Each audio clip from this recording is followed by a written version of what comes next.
Every Man for Himself.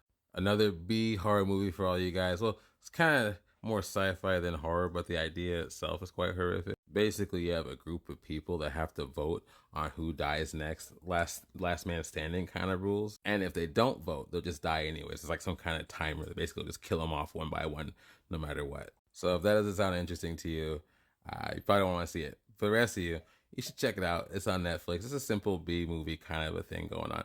Interesting idea. It does bring up a lot of interesting questions. You know, what kind of person are you? Are you just going to be the type of person that just stands there and lets that thing kill you because you're like, I'm not going to be that evil, or you got to try to survive?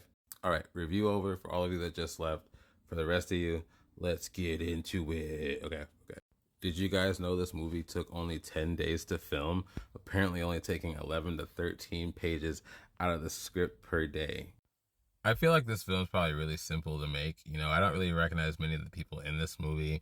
They're all just in this dark room with this lit circle in the center for pretty much all of the movie. You know what? The idea works. It works because the idea is simple and yet again horrific.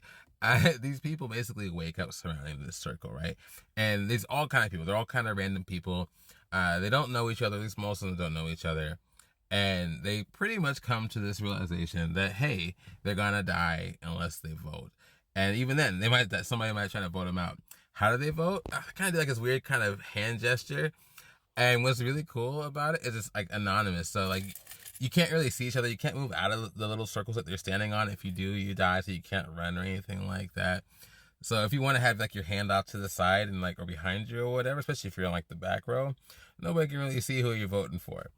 It becomes this big game of don't kill me because of this. That's fun, right? Trying to convince people not to vote for you. It's a big old crapshoot.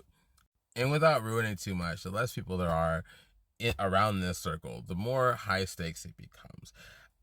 Man, I might get into some overtime to talk to some spoilers if you guys want to hear it. I'll try to leave the big stuff out, but it's one concept I want to explore.